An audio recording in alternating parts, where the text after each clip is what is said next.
Emotionally unavailable. Welcome to Emotionally Unavailable, the podcast where we dive deep into the world of emotional availability and intimacy. I'm your host, Melissa Hepner, and I can't tell you how excited I am to have you join me on this journey of self-discovery and connection. Whether you're navigating the complexities of relationships or exploring your own emotional landscape, this podcast is here to inspire, empower, and entertain. So get cozy and let's explore the depths of human emotions together. Hello and happy Monday and happy birthday to Charlie. And my nephew's birthday was yesterday, so happy birthday, Grady. Today's guest is Roxanne. I think you pronounce her name Chaput. I should have asked. My bad. I'm so sorry, Roxanne. Roxanne is an embodied, powerful, collaborative conversationalist for conscious, disruptive leaders that speaks to the wisdom of what it is to be a steward of revolutionary, evolutionary, disruptive change, deeply removed from dichotomy, inequality, division, and segregation, highlighting the need to reunify community through humility within all of humanity. Courageous conversations are the core foundation of changing the way intentional, conscious stewardship dismantles toxic cultures and systemic cultural global dichotomy, where the perpetuation of fear holds humanity in war and division, which is the complete opposite of where our true essence and capacity to procreate lies within the primordial creation of universal sovereign wisdom. Roxanne is a renowned shepherd on a global scale who consciously gathers, fosters, and champions through unity consciousness the high level of integrity required to identify as a conscious leader. Conscious leadership is not about what happens only in the public domain. However, the full congruency of what it is to be of integrity in all aspects of life, professionally, personally, and intimately when no one is watching.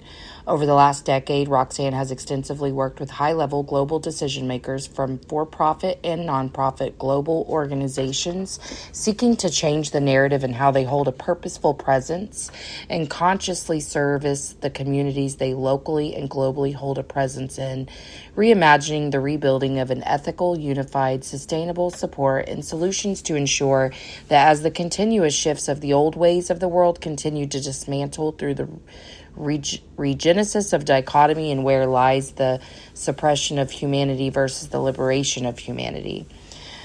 Through the continuous birthing of unified conscious connection comes from the intentionality of humanity seeing and owning the value in each other, championing each other, and working towards a unified healing with each other. The advancement of humanity is only as good as the deep-rootedness on how the collectiveness in humanity stays in the congruency of tactile presence with each other in embodied physicality, whilst honoring the divine equity of what it is to be a soul in human density in alignment with the beloved Mother Earth. The way forward is to recognize the need for our inner accountability in how we engage, lean into, and communicate, how we choose to engage with our artificial intelligence through the consumption of social media, news, and systems of old whilst building a world anew. Accountability, integrity, and transparency are key in holding those not in these spaces. So humanity and its conscious leaders reshape the landscape. So humanity remains the core transcendence of universal sovereignty, a harmonious state of living, loving each other forward where everyone knows they are citizens of Mother Earth. That was from an intro that she wrote. Roxanne, in this connection that I felt with her, I want to make this, I want to make a point to say this. The truth is, I was nervous because in her pictures, she looks fierce. Like, you can just tell she's a strong woman. And I was just coming off a rejection that you're going to hear me talk about a little bit. Not a lot, I don't think, but I was feeling really dysregulated inside, just a little shaky, a little nervous, just that buzz of nerves. And I was just very honest with her and let her know how I was feeling. I don't know, you'll hear it, but she is Mother Earth. Like, you can feel mother in her, and it was beautiful. I'm so grateful for her. I'm grateful to know that people like her exist in this world. And I have thought about her almost every day since that day, because she gave me such comfort. And I don't know. Anyway, I really love her. I hope that we will be able to collaborate in the future and do something together. But otherwise, sorry for the long intro. I just love you guys. Gonna be spending the day with the baby. And yeah, thanks for being here. My listeners have increased recently. And I want to say thank you for sharing and for being here. I really, I can't say thank you enough, I guess. Okay, love you. Bye-bye. Here's me and Roxanne. Emotionally unavailable. Hi. Hi, how are you, Melissa? I'm good. How are you? I love your Good. background. Is that curtains? Just curtains, yeah. Yes. I love it. Yeah. Okay, couple things. Yeah. I'm just going to be 100% transparent with you. I let somebody get in my head last week about kind of how I do things. And while I work through that, I'm not changing anything, but I'm going to warn you of a couple of things. Okay. I don't have a format. I love just organic conversations. I've looked at your questions and shit, but listen, I hate that. I fucking hate that shit. I'm not going to change, but I am going to tell you that I hate that shit so that you're prepared for that. Yeah. Also, I have another recording right after this. I already know we're going to get deep in conversation, and no matter where the fuck we are, Yeah. like, oh my God, Roxanne, I'm so fucking sorry, but I got to go. I promise. Blah, blah, blah. So I'm already recording. As soon as I'm done with this PSA, we will go right into it. And let's see, what was the last thing? Fuck. I think it's going to be great. I want you to know that I do a separate introduction. I will say all the shit. You will be as a guest, okay? Yeah, but I love that. For me, this is the way I feel about this, is that people here, now my oldest kid is calling me. I'm so sorry. Yeah, no worries. I'm recording. Is this an emergency? No, thank you. I love you. He wanted to know if I wanted McDonald's. That's so sweet. I'm having a weird day. Okay. People... I feel like to highlight who you really are is to hear you in these conversations. That's the way I feel. So anyway, that's fine that person felt that way, and I am going to work through it. I'm currently doing that, but until then, I'm going to have to make more PSAs. And actually, I was like, you know what? Maybe on my Calendly, I need to be like, if you don't like cussing, don't come on. If you expect me to wear, normal clothes and makeup, don't come on, because I was having a week last week. I was exhausted, so I didn't look good. Who cares? I don't even know why. Who cares? Anyways, okay. Now here's the other thing. I was a little intimidated by your fucking profile because I didn't understand half of it. I was like, I love it. It felt good, but also it's all kind of new to me. Except for I wanted to start with the idea of conscious alignment. Yeah, absolutely. Does that mean because I read what it means in leadership, and do you feel like that's like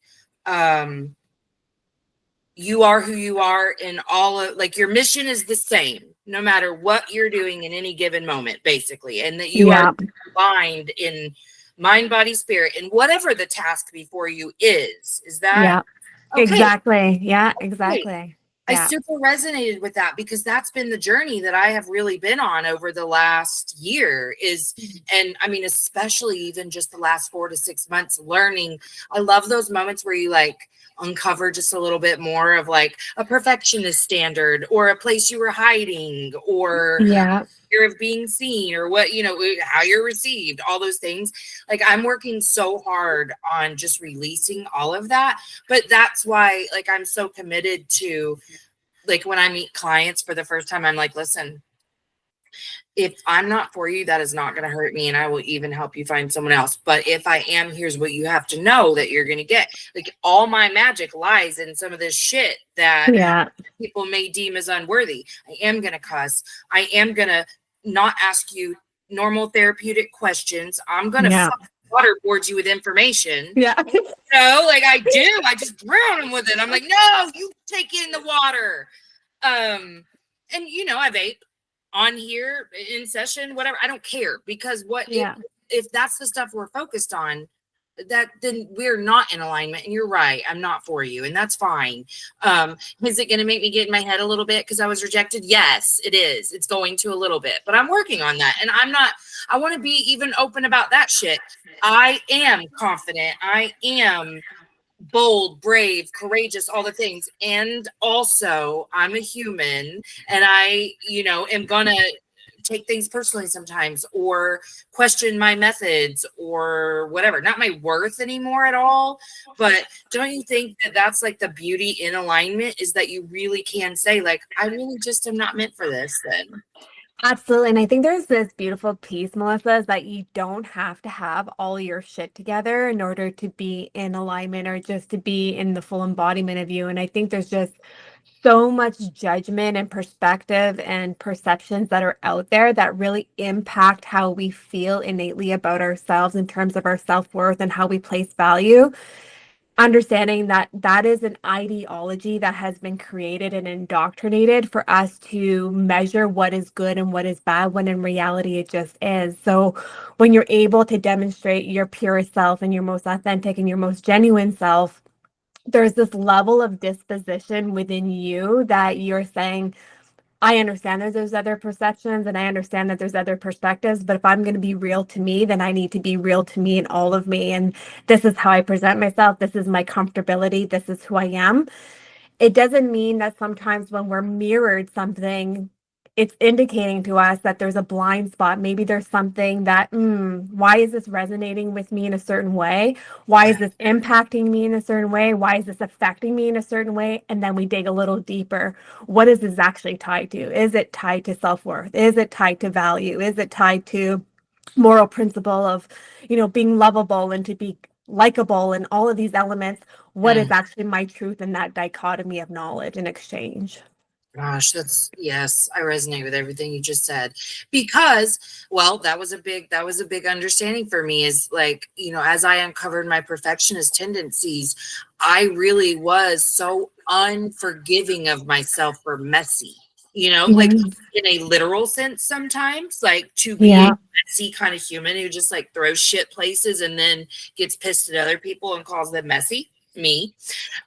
Or even just like not handling a situation the way I think a fucking Buddhist monk would, like I really thought that to be good, like the kind of human I just really wanted to be, you never raised your voice, you never reacted, you never blah, blah, blah. And I mean, I have learned that that's where all the alchemy happens, is the messy. But damn, it took forever to get there, to understand, like, no, it's not just allowed, it's encouraged to experience. And I think, you nailed the piece, and I think you really highlighted something here too, is that, you're taking other people's perceptions of where they're sitting within themselves, within that mirror reflection of where they have uncomfortability, and you're asking them to stretch and to meet you where you are.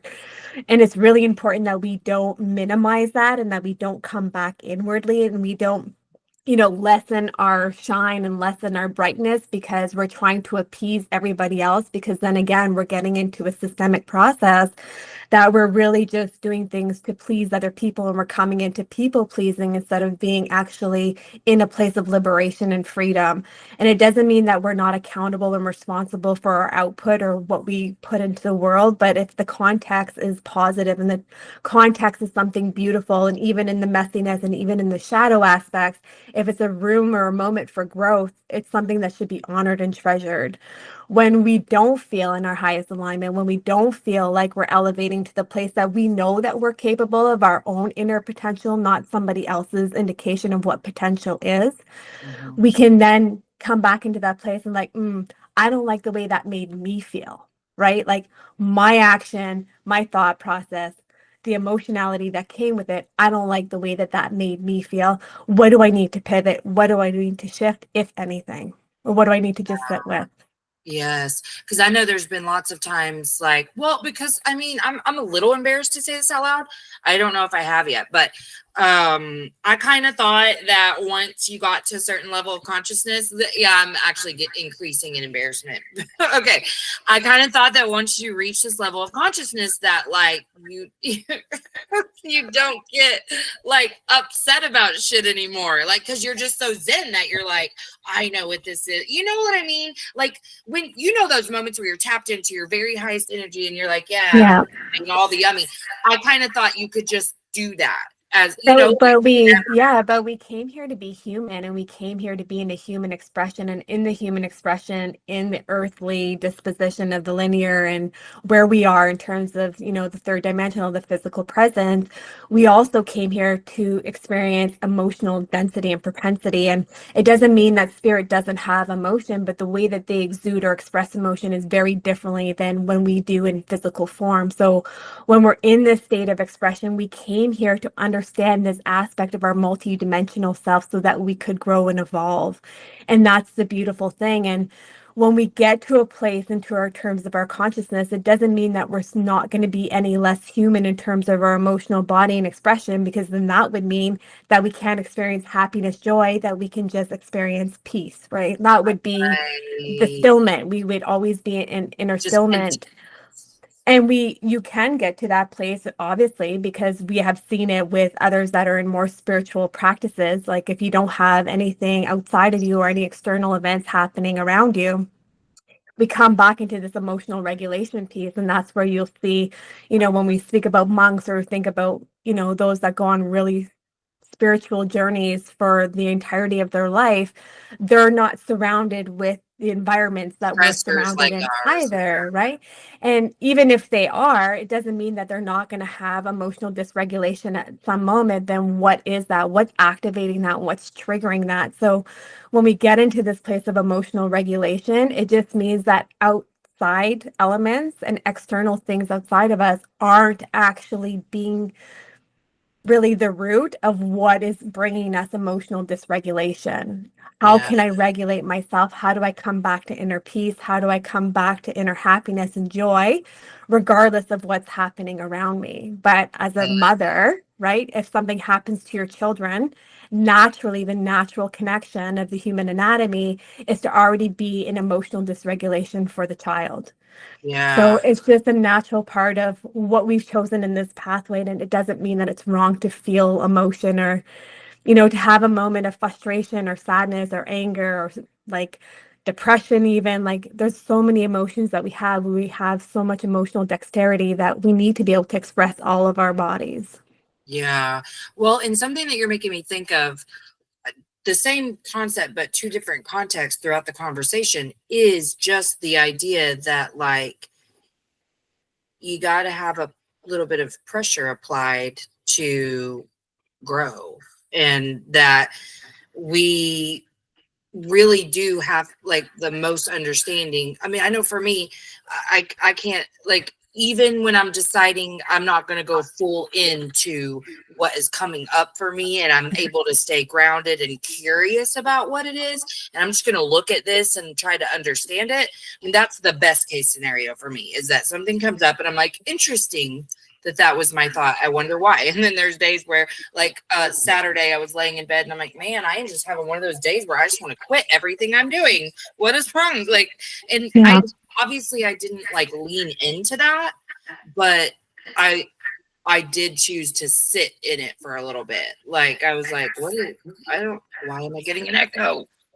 But just because we sit in something, that just means that we're processing. We're processing something. And it doesn't mean that the outcome is going to be an outcome that we are going to base it on emotional structure of in that moment. It means that we are being shown something, we're being presented with something that maybe the shift needs to happen. Maybe it's not an imminent shift, but maybe it's a shift down the pathway that yes, there's a place that we ascertain exactly what we are in terms of living in purpose, but that also shifts as we evolve and as we, continue to expand, as we continue to have evolutionary growth and we go through moments of awakening and we peel back, the onion layers and we really get to the sweetness of what it is. And when we get to this place, we're always going to be questioning and reflection, but we don't actually need a heavy, dense emotion to actually trigger that. It's just the awareness and the conscibility of what we are actually looking at and what we're actually processing in that moment. Maybe we're getting visions of future growth, and this is why we're having a little bit of that, that discernment and that dichotomy that's happening with our current growth and where we are right now. But it's really important that we also enjoy the state of being and that we're not always just focusing on the next milestone or quitting and releasing everything just because we have a moment of pressure or that we have a moment that we're asked, to process things more of a 360 instead of a 180.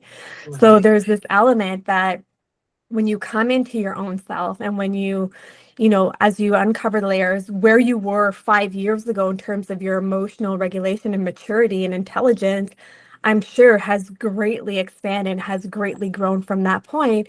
And that continues to happen on your trajectory where, if someone cuts you off in traffic, yes, it's upsetting, but right away, you know that you're not going to allow your energy and your power to be given to that person for a surmountable amount of time. It's pulling back the energy and pulling back the power in and coming back to that place of centeredness.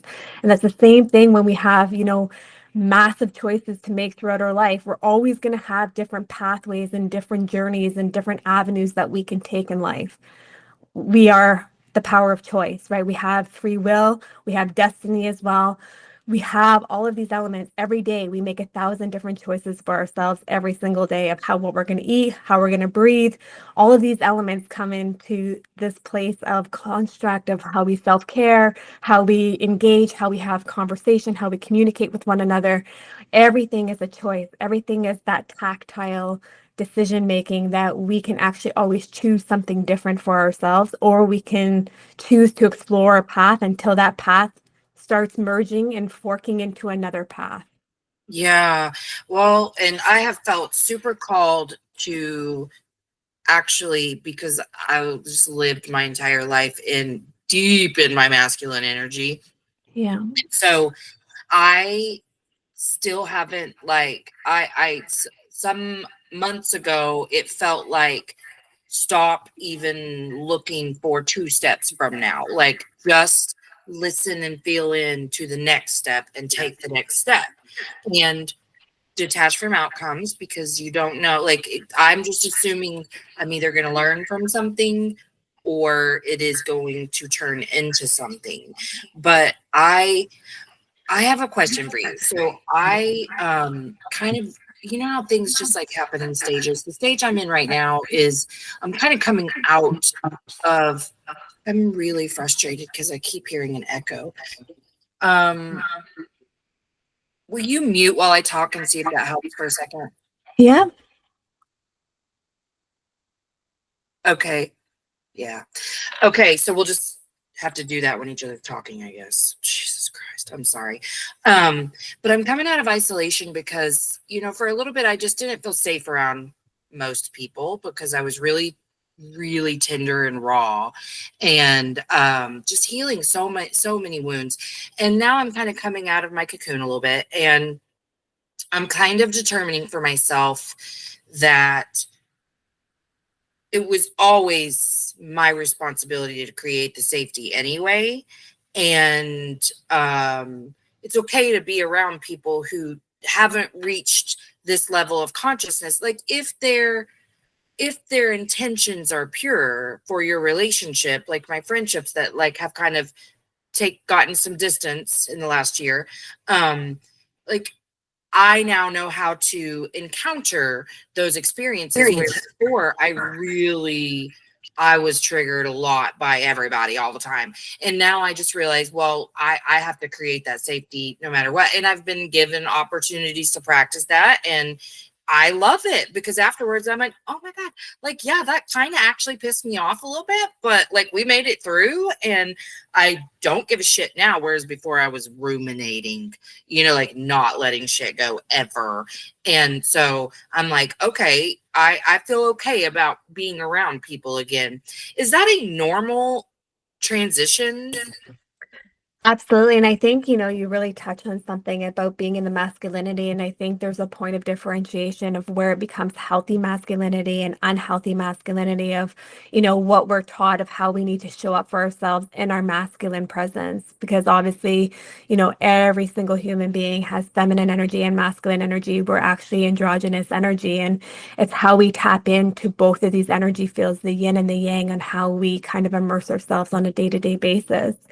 And when you think about that masculine construct was always within you, that masculine construct of the safety, of security, of construct, of, routine, structure, all of these elements are part of that masculine energy. And when you step into that masculine energy in a healthy way, you realize that you don't actually need somebody outside of yourself in order to bring you and kind of just flourish that masculine energy within you and giving you safety. And a lot of times as women, when we're in a relationship, we look for the man or for the significant other to be able to provide us with that structure, when in reality, that structure needs to come from within. Same in our feminine energy. So when we're looking in the masculine energy, it's not always about the next milestone. In order to actually be in our healthy masculine energy, we also have to be the container for the feminine energy, the fluidity, the creativity, the energy, the rest. All of these elements also have to come into that synergetic alignment, that congruency, so that we're actually calibrated in a very healthy way. And if we're never taught how to be in our woman, in our feminine energy, and we're never taught how to be in our man masculine energy, then it's really important that we learn how to embrace that. So when you're coming into this construct of your feminine and your masculine energy, where are you allowing fluidity, and where is there harmonification happening in the harmonic balances of these energy fields?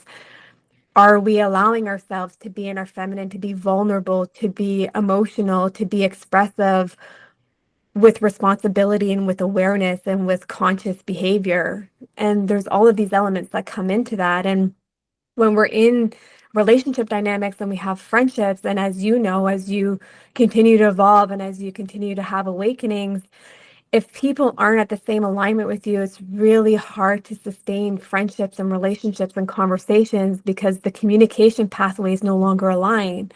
It's like having somebody on an FM radio station and you're on an AM radio station. It's just not meant to come into synergetic alignment. It doesn't mean that we can't have love and support and all of these elements for somebody, and we can't have care and we can't hold the body of that relationship. But we also have to understand that that relationship isn't going to help us grow, or it's not going to nourish us to flourish us in order to get to the next moment of our awakening period. And it's not about selfishness. It's just about understanding that people come into our life for sacred purpose and for soul contracts, and they come here to understand an aspect of ourselves. They come here to teach us something. They come here to show us something that is valuable.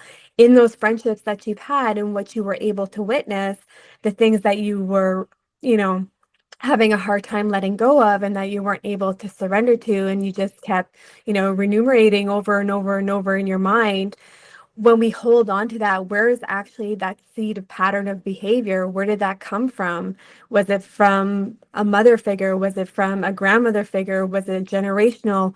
What is that actual tactile thing that we're actually looking to touch so that we can actually heal it, to realize this person, no matter what their actions, words, or emotions, in reality should never have been able to take our power away. Doesn't mean that their actions don't have consequences or they don't have accountability or responsibility over them, but where are they taking our power, and how are they continuing to hold our power, and why are they holding our power, and why are we giving them the power? Those are the questions that come in, that we have to really sit with in self-reflection and introspection.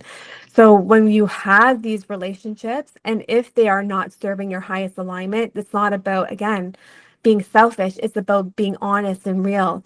Is this person going to be here for the majority of your life? Are they going to walk the path with you? And unfortunately, even in relationships, I mean, I've seen it in stewardship thousands and thousands of times. The person that you start a relationship with usually isn't the person that you end up walking your life path with, because if they're not willing to come on the journey to themselves, not about a journey with you, not about following you, but a commitment to themselves, if they're not able to be accountable, responsible, and committed to themselves, it's very hard to find the congruency there. It's very hard to find what is actually aligning here. And what ends up happening is that there's these degrees of separation, of natural separation, of alignment that just start getting greater and greater and greater, where you once had a lot of connection points and you had a lot of things in common and there's a lot of commonality, starts to dissipate. And it's just a natural dissipation of the relationship. It doesn't need to be forceful. It doesn't need to be aggressive. I'm sure everybody can resonate that, who you were friends with when you were a child changes along your path a lot of the time. May not always, but there's a good chance that if they're not committed to themselves, if you have a friend that is always in turmoil and, is always struggling and is always self-sabotaging, and you're like, I'm willing to do the work so I don't self-sabotage, and I'm willing to do this and I'm willing to do that, because every time you witness that, it doesn't just activate and trigger, it's upsetting because you know what that person's potential is if they just chose themselves. And to not see somebody choose themselves it's a very hard thing to digest. If you're a really good friend, it's a very hard thing to digest. Well, and I think where I've arrived at recently is just understanding, like just victim consciousness. Like I hated that term and adamantly denied viewing myself in victimhood in any way, shape, or form. But as I've learned to chill the fuck out when people say stuff, and I mean, Roxanne, I mean, like, everything was a trigger. Everything. So, like, because I woke up reactive and in survival, I went to bed. I mean, I had a very extensive history of childhood trauma. So, I didn't know how to deal with it. And so I just was, white knuckling through life as best as I could. And, that worked until it didn't. And then I, had a little nervous breakdown. But it's exciting to not be like affected in this really personal way by other people.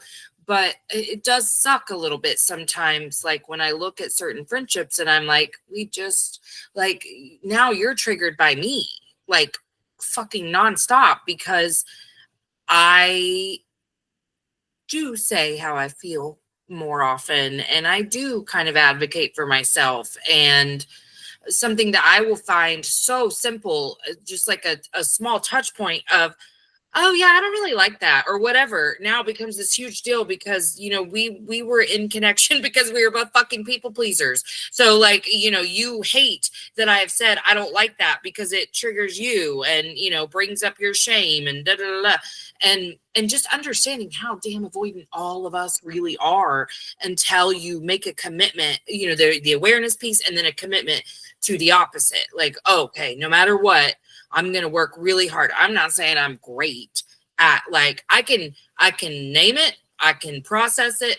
Can I always go to another person and be vulnerable with them in real time? No. In fact, that's my biggest struggle. Is asking just telling somebody, like, I got shit going on I can't deal with by myself. There's a piece too when you're emotionally processing, you're emotionally vulnerable, is that you don't always have to demonstrate that to somebody else. It's about demonstrating that to yourself and allowing yourself to be in that emotional vulnerability. And when we think about the context of, relationships, even, intimate relationships or friendships or partnerships or whatever that might look like, it's also important to acknowledge that because somebody is going through something, and when you get to a place where you are in this now moment, you also realize that somebody's journey is their journey and their pathway is their pathway, and there's nothing that you can do or say that is going to pivot that.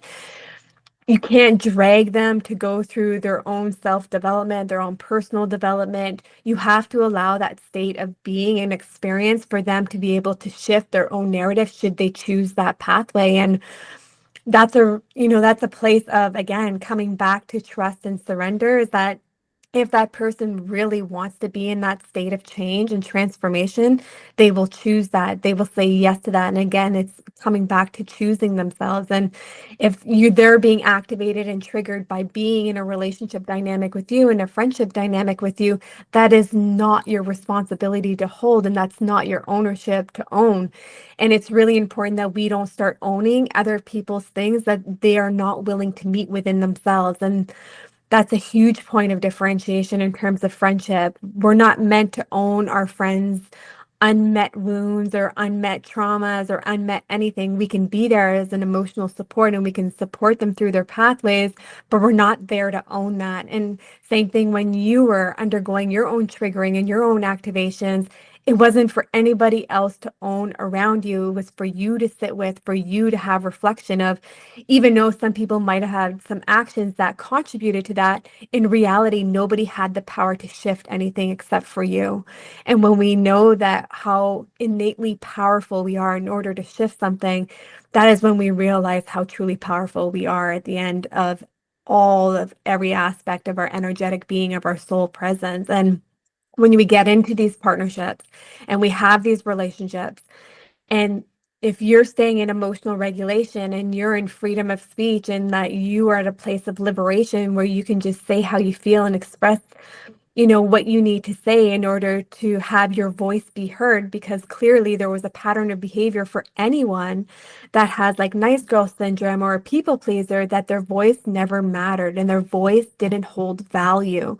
So we speak a little louder in different ways that really maybe aren't as impactful than in actually steeping into the embodiment of our actual voice when something is not okay, or we don't agree with something, or something's not in the congruency of our boundary, or we're not being met in terms of the liberation and the freedom that we wish to express in our human expression. There's all of these elements that come into place that when we are in these friendships, and if you look at other people around you, if you've seen somebody go through a personal development journey before you stepped place into this journey, it could have even been, someone that you looked from afar, could have been a close connection. You know that the actual pivotal piece of change is never about saying or stating, it's always about the state of being. So when people see you be in the state of being in this place of liberation and not, being in the nice girl syndrome of just not having your voice be heard and being into people pleasing and saying yes, yes, yes, yes, yes to absolutely everything around you when you really want to say no to preserve your own energy, because we're taught that that's selfish when in reality it's selfless. So when we have these pieces that are coming into our life and that they're demonstrating themselves to us, and we're touching it and we're feeling it, and we're like, this feels good, I need to do more of this, this relieved me, this made me feel like I was being heard, I was being met, I was being seen, all of these elements of the being, right? I'm being in peace, I can be in my laughter. A lot of the times when we have a lot of wounding or we have a lot of trauma, depending on how we deal with that, some people use humor to express that, but a lot of people suppress their humor, their joy, their curiosity, and all these elements because it was never honored throughout any of those processes. So, or the experiences. So when you are in that state of being your full self and your presence and your energy is loud and great and boastful, and people are like, whoa, because, right, it's the apprehension because I can't do that. I can't see that. But wait, how did she do it? Wait, how did she do it? How do I get there? Right? That's the state of being. So when we show up in that state of being and we're unapologetically who we are, and we don't care what other people think because we're being truthful to ourselves and we're not doing anything intentional to hurt or to, harm anyone else. We're just being who we innately are. That's the beauty of change, is the being. Anyone can talk a big game. Anyone can tell somebody advice, give somebody advice. Some pieces will take, some pieces of the advice will take, but at the end of the day, if I know that someone can live in happiness, curiosity, joy, liberation, and freedom, and still be able to express their emotions of sadness when they feel sad, and if they're angry, they can release their anger. How do I do that? Right? How do I do that? How do I how do I allow myself to do that? So, do you think, like, let me just ask you this, in your personal life, like in your life, Are you having routine or regular contact with people who aren't on the same journey as you? No. No, and that's just my own conscious choice of what feels in congruency with my pathway. I have friendships that I treasure and I honor exactly the friendships that they are, and I meet them where they need to be met. How also I also know exactly everybody comes into your life for a very specific reason, and some of them are for a lifetime and some of them are for, a period of time or a period of transformation. And for me, I just allowed the natural releases. I didn't fight it. A lot of the times we want to fight things, especially if we have like abandonment issues or neglect issues. We really want to hold on to everything that maybe isn't, in the healthiest state for us. It was really important that I also trusted this, part of my pathway that I just allowed to release what was meant to be released. And I mean, I was in a very beautiful, like this happened with friendships, just natural. It's just a natural occurrence that happened. There was no friction. There was no like, oh my God, like big blowout. I'm not a very confrontational person whatsoever. So it was just a natural dissipation. They started like stop calling me as much. I stopped calling them. And then, you get into conversations, but the conversations don't align. You don't have the same beliefs. You don't have the same values. You don't have the same morals. You don't have the same integrity. All of these pieces start coming into place. Some people really like to party. Some people don't. I'm very more of an introspective person. I like to be in my own energy. I can have joy, humor, and all these things without anything kind of impacting that. So it's just those natural dissipations that happen within those friendships. And I truly believe that the people that we surround ourselves is the growth that we are choosing to see in our pathway. And the more, because that's the tangible, right? It's the physical presence, it's the physical evidence that we know what is humanly possible in order to get to a place in terms of where we feel our dreams, our goals, our aspirations. Where are they? And that's another big truth, right? Like, am I actually being truthful to myself? Am I holding on to something out of preservation, or am I holding on to something because I actually think that this is going to forcefully elevate me, that it's going to make me uncomfortable? I want people who are going to stretch me and make me uncomfortable, and so that I have room for growth. And growth is so important for me, my personal journey. That doesn't mean it's going to be important for everybody. That's just important for me. How do I grow? How do I expand?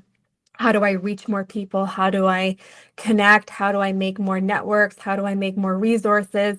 All of these elements come into place. And who are the people that are going to align me to that place, that are going to show me that this is possible? And are those people that I'm in a connection with on a daily basis? And that's kind of, where I sit. And I do have friendships that I've honored for a very, very long time.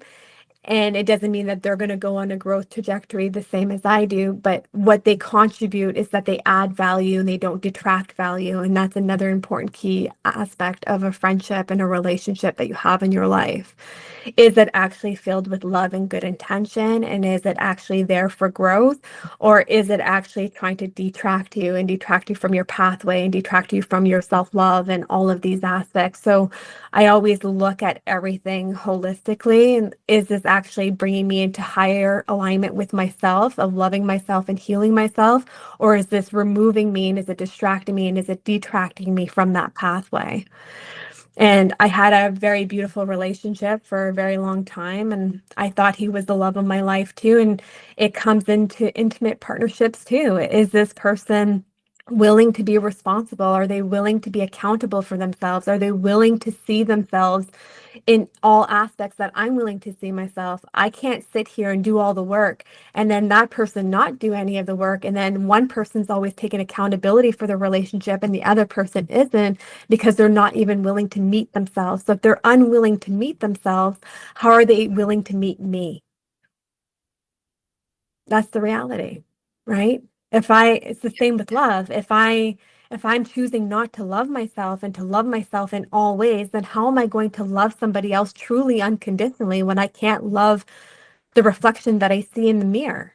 Yes, we can love our children because that's maternal and that's paternal. It's an automatic unconditional love. But can I love my partner in all of their shadows? And I don't mean, the flaws that we kind of say, like everything in terms of imperfection, it's not, it's perfection. But can I love them in all of their shadows? Can I accept them for where they are? And can I help? Can I support them? Not create distress, not create dichotomy, not create, dis-ease in the relationship, not create dissonance in the relationship. Can I actually add value to this person? And how can I add value? But if I can't add value, and if I can't, be in a place where I can be loved unconditionally and unconditionally met, then it's not a reciprocal exchange. It's not the exchange that is going to last, the duration of a lifetime. If I'm choosing to always love myself and to meet myself and to be accountable for myself and to be responsible for myself, for my emotions, for my output, for everything, I expect, right? And the intention is to have the coinciding reciprocal exchange that that person is also willing to meet themselves. Doesn't have to be to the same caliber, but it has to be to the point that they're actually looking at themselves in the mirror and not blaming everybody else for their relationship having dynamic issues. That used to be my role in relationships, was blaming everybody else. But to your point about kids, yeah, the love is unconditional, but kids trigger the fuck out of you, and Oh yeah, they do. you haven't learned to love yourself. They are just a reflection of all the things that you either love or hate about yourself. Yeah. Until you learn, you're not a reflection or extension of me out in the world. I don't have to worry about how you make our family look. All the good girl shit gets passed down. Yeah. And that's one area I'm really proud that I'm breaking generational trauma, is go be you, bitch. Y'all just go be you. Did I get it all right with those older two? No.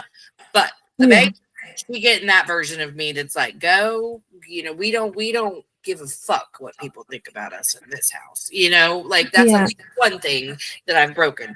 But I can't, God, all of my burnout led to this one place, which was, I am a shitty parent. They not only do they deserve better, they're just better off without me. That's the place I landed, because that's how fucking uncomfortable I was with not being perfect, with not having all the answers, with not seeing a path forward, all of the things, all because they were reflecting back at me my own pain, and I couldn't handle it.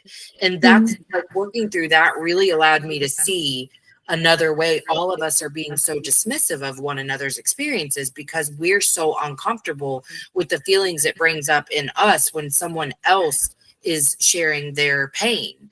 And that actually just caused a huge fight.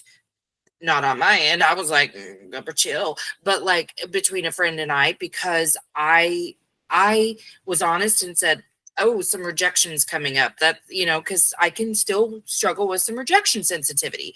And they're I hate when you worry about that. Why are you taking on this label? Why are you blah, blah, blah?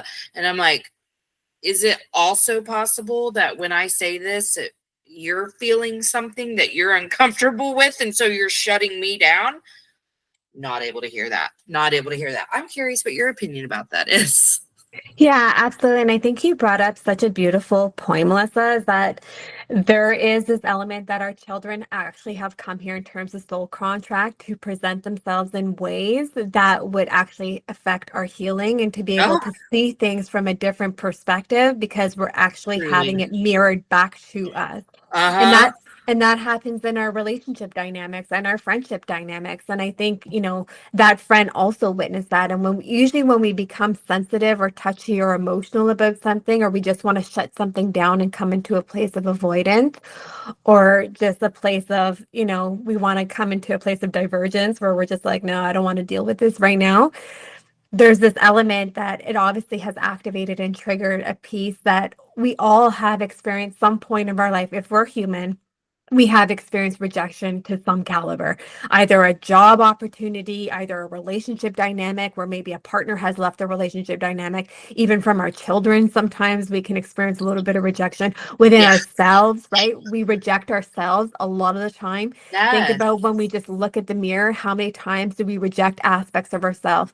We are not in the congruency of the full multidimensional being where we truly love all of our bodies. And loving all of our bodies is not just loving the soul, not just loving our heart, not just loving our mind, it's loving our body, mind, heart, soul, all of these elements, all of the congruency of who we are in our multidimensional being. That is what unconditional love is. So when we're looking at this place and we have rejection, or if we're trying to aspire for our dreams and our goals and we have some doors closed on us, it's important that we don't internalize that and we look at these beautiful things as growth opportunities, because if one door closes, or if we close the door on one aspect, it means that something else needs to open. That's just the energetic vibration. That's the law of vibration, right? It's if something closes, something has to open. It's just the way that energy works, and it flows and it moves. So when we are met with somebody, in a friendship that has rejection issues and doesn't want to speak of something, or is telling you that your voice doesn't matter, where you're in that emotional body and you're expressing something, again, you're not being validated. And then why are you not being validated? But are you validating yourself also? Mhm. Right. So sometimes we just want our friends to be like, yeah, you know what, like that, I could totally get that. I can totally see that. I can totally appreciate that. And then we have friends that will actually give us a 360-degree angle. Hey, this Yeah. is where I know you could have pulled up your big girl pants. And this is where I Yeah. know you could have, I think you could have, this could have been a different outcome. And I think this, and that's also important to have. It's important to be able to have that. That's honesty, that's transparency. And that's a really Yeah. beautiful thing. But when we're having a relationship and we can't fully express ourselves without being shut down, there's also an element that, again, it's coming back to that you don't own that reaction Mhm. and you don't own that activation and you don't own the outcome. That's something, it's a seed now, right? You planted a seed of something that you were emotionally vulnerable with, that person gets to sit with. And it might not be today, it might not be tomorrow, Right. it might not be a week, a month, a year, it might not even be in this lifetime. That's the reality, but they're going to sit with that. Why? Eventually it's going to become so itchy, right? That's what emotions do. They become so Exactly. itchy. Exactly. I love that. They become so expressive, right? There's no such thing as a suppression of emotion. It's we pressurize things, and we pressurize until it can't be pressurized anymore, like a pressure cooker. And when we get to that place where we just have to itch it, then that's when we become into that self-discovery state. And that, again, is not for you to own that pathway. Right. Well, and that's why, like, for me, I was actually really truly grateful that it happened, because it gave me an opportunity to practice staying safe and centered and calm when someone has a big reaction. I have a huge abuse wound, and it doesn't take much for me to just completely shut down out of fear. And I was like, oh, that ain't about me, bitch. Like, I mean, Yeah. I was so sure of that, like, because I'm so sure of what I said. Like, Yeah. there was no reason to have ever had the big response to trigger my response, and then you go bigger. Like, I knew that from the beginning. And this is what I love about self-love, is that when you offer yourself grace and forgiveness, you offer that freely to others. Yeah. And this is an area I offered zero grace before, Yeah. because I'm embarrassed to tell you this, but I was really like, if people can't respond to me soft, sweet, the way I fucking want them to, like, tell me what I want to hear, all these things. Baby, I just pushed them away. I mean, that's the truth. I pushed everyone away my entire life, because I was like, they're not showing up for me how I need. I mean, it was all that negativity bias. I was so scared to share my shit with people that I was convinced I just shouldn't. I couldn't. And so now, as I'm like, that's been the part of coming out of this isolation, is to, share shit with people. And just like, just kind of wrapped up a 6 months shit with one of my kids, and it was a really big deal, and it was really stressful, and it was a big deal. And kind of choosing who I was going to share that struggle with, and whatever. It did create a lot of big conversations, and I was really uncomfortable in every ounce and every space of the conversation. And I was so fucking happy afterwards, though, because I was like, look at you, man. Like, you hated what they were saying. You fucking hated it. And finally I heard myself saying, this is exactly why. And I was like, there you go. You heard it. Finally, now you recognize your negativity bias. This is what you've done to to pretend to be safe. Your whole life is to shut everyone out of your inner world. And yeah, when you open up your inner world to the outer world in any way, shape, or form, you are opening yourself to criticism, doubt, fear, whatever it is. I get to decide how much of that I'm going to let in and whatever.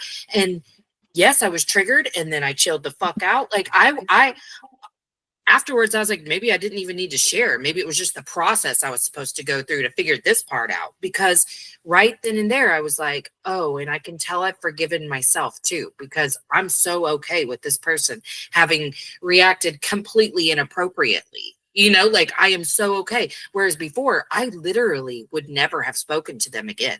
Never. For the rest And of our lives. Yeah, and I think that beautiful thing is that you were able to witness that in real time for yourself, to be able to call out the root of the behavior, because everything has a root. Everything lays within the energetic imprint. That's the cellular field, just as we have the cellular disposition within the mental body, the emotional body, the physical body, right? So when you're able to witness that in full time and to be able to just release the outcome of the expectation that potentially you were looking to hear, or the intention of what you were looking to hear, again, that comes back to the trust, surrender, and outcome. Let it go, let it go, let it go, let it go. Because in the reality, you have no control of how somebody is going to have in exchange with you in terms of a communication pathway. You have no control of how that's going to go on a day-to-day basis. Right? We choose what we allow to invest our energy to and invest our power into, for you to take that and be like, okay, this is my pattern of behavior. This is a cycle that I have, continued since I was a little girl. This was my survival mechanism. Now I need to rewire my survival mechanism, because this mechanism isn't serving me. This process of the behavior and the pattern of behavior of how I go into negativity, or how I then judge others for not allowing them to be able to speak into their voice freely, right? With liberation. I need to also sit with that even further. How do I continue to break the cycle? You keep breaking it, right? You keep chipping, chipping, and chipping until the root is gone. Yeah, I'm telling you, the times in my life during this healing that I've been able to finally hear that root, like, because I was just on autopilot all those years, right? So like I'm doing shit, and it's one thing to hear from someone else, this is why you do something, but to experience, like, I understand negativity bias, but this was the first time maybe ever that I experienced it. It was so loud. Yes. And I was so thankful, because I was like, oh, I see where I do this now. Like, because I was asking myself before, like trying in hindsight and retrospect to figure some relationships out. Like, well, did I this? Like, was I pushing them away? Was I did? But to feel it in real time and be like, I know what it feels like in my body when I'm doing this now. I know what it sounds like now.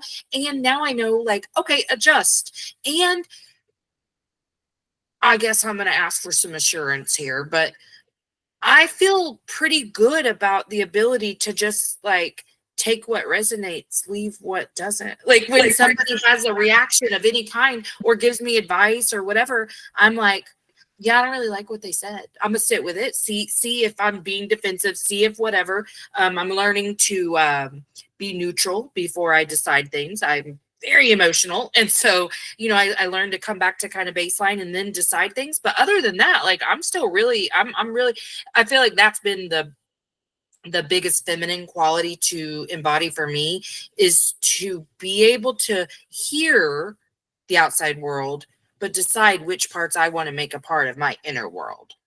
Absolutely. And I think, what you said here too, when you're met with a little bit of inner resistance, when something just feels like, ooh, like, no, why is this creating such like incongruency inside of me and like discomfort inside of me? A lot of the times there's something even further that's there, and it may not even be fully connected to that piece of the resonance that's creating the resistance, or it could just be completely untrue to your own innate knowingness. So there's always that level of dichotomy, and this is where you come back into awareness and acceptability, right? It's that awareness piece. Okay, what am I processing? What am I looking through? What is the action that I need to implement next time? What do I need to do with this? Do I need to do anything with this? Am I just sitting with this? Am I understanding this is a pattern of behavior? Am I taking accountability? Am I accepting of this? And how do I love this forward? And because at the end of the day, everything is love. It's a transmutation of love. If something presented itself to you, it's showing and it's demonstrating something to you that one, is it the ego, right? Is the ego speaking, saying like, I don't want to hear this because I know it's right, but I don't want it to be right? Or is this actually my pure innate knowingness that it just doesn't feel good in any part of me, and that just doesn't click for me? And I think that when we realize where we have that resonance and where we have resistance, a lot of times when you're in a pathway of change and you're presented with something, like even for growth opportunities too, we can have a lot of resistance to want to grow or to want to take the next big step, because all of these little, self-critics are happening and all of these things are happening that we're able to witness. But at the end of the day, where's the awareness? Where's the acceptability? Where's the action that we need to drive it forward and feel in that resonance of it? Is it my innate knowingness, or is it my ego kind of speaking? Is it my ego not wanting something else to be right because I've told myself another truth for, 30, 40, 50, 60, 70, 80 years? Or is this actually my innate truth of that landed with me in a different way, and I didn't really like it? Yes, yes. I love that. And for me it's well, I about 5 months ago, I started being like, I was hearing the words like resistance keeps us stuck. And I started like seeing all the ways that I was resisting pain, resisting growth. Right now, I'm currently in this like learning how to program my subconscious to believe that I'm safe and whatever for the next steps in business and stuff. Like I'm an entrepreneur, so I'm trying new things and whatever. And I have not yet identified really where the block is. I think there is one, but except for sometimes whenever I let myself just imagine not the having already received that thing, that feels good. But sometimes when I imagine myself taking the step to receive that thing, a lot of dysregulation can happen. So I'm like, well, there's a block there. So I'm trying to learn to like create safety within change, within growth, within evolution. I don't know if I'm on the right track for that, but I'm sure hoping. And then there's this piece of where a lot of people, I find get stuck or have blockages, is that it really isn't always in the mental body. Sometimes it's in the energetic body. So, I don't know if you've ever done subconscious work or theta state healing and things of that nature, but when we go into a little bit more of the soul aspect and the soul and the energy fields, and like I said, everything that had to have come into our life had to have come into our energetic field. If it was a word, if it was a physical action, whatever that might be, it had to have created an inlay and an imprint within the energy field, because it had to come through the energy field in order to impact the soul body, the emotional body, the physical body, all these elements. So when we're holding on to growth and we know that there's a blockage, a lot of the times, I know a lot of people refer to them as the chakra system, but I really believe that they're all centers of intelligence, because they're all conduits of information, and they all have neural pathways, and they're all like little mini brains that calculate information and make decisions and emanate energy fields out into all of the omniverse. So when we think about just our solar, right, our solar plexus, that is directly connected to the solar universe. So how we emanate information, how we emanate vibration, it's never about the law of attraction, it's the law of vibration, because everything is vibration. Words, feelings, emotions, actions, stillness, objects, everything is energy. Everything has energy. Everything has soul resonance from either the earth mother or from spirit body. So when we think about energy fields and we think about all of our centers of intelligence, is that if I had a lot of trauma or a lot of wounding that had happened in early childhood, a lot of the times as women, if it happened from the mother, it will be a lot will be placed in the heart conduit of the center of intelligence, or in the womb, in the sacred womb, or in the root, depending on the lineage. If it's more of a father wound, they kind of have a little bit of different imprints, and what those energy fields do and those inlays and those little, I would say like almost like little rooted patterns, what they do is once they come into the cellular energy field, they actually go into the cellular body. So the cellular tissue, they go into the muscle fibers, the organs, all of these elements come into place. So when we are looking to present something and to manifest something from our life, because we are energetic beings, we're made of electromagnetic field, it's important that we are clearing our energy fields, we're clearing our centers of intelligence, our meridians. We're always giving out a different output, because if I'm saying that I'm ready mentally and emotionally ready to take the next step in, let's say, a business structure or even a relationship dynamic, yet everything in my centers of intelligence, maybe from my womb or my heart, is emitting something else from childhood, that I'm not worthy, I'm not valued, I'm not capable, I'm not allowed to have my dreams, I'm not allowed to receive my dreams, that creates the blockage that happens right there. Or if I've heard something generationally that's sitting in my root that I can never have financial success because I've never seen evidence of that in any of our lineage. I've never seen a healthy relationship dynamic. I've never seen healthy parenting dynamic. All of these things we actually hold as little imprintations that happen in the energy field within the centers of intelligence that actually get stored into the cellular disposition of the body.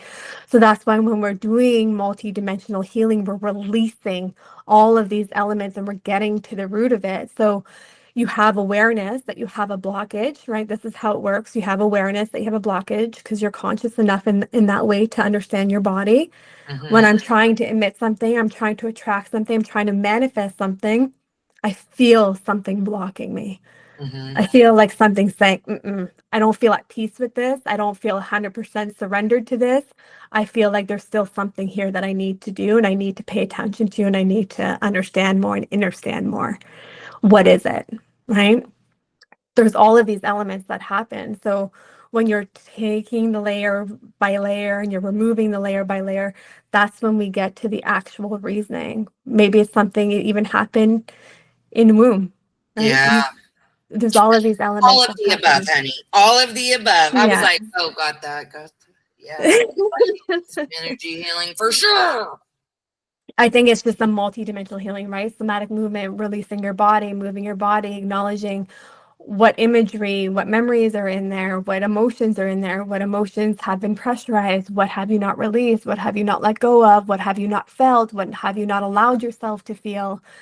You know, a lot of the times when it's that deep root, it's going to cause a lot of tears, right? There's gonna be a lot of sadness that is connected with it. Obviously, it turns into love at some point, but it's going to be rooted to something that created enough sadness within the emotional body that it would keep that propensity into the physical. Yeah.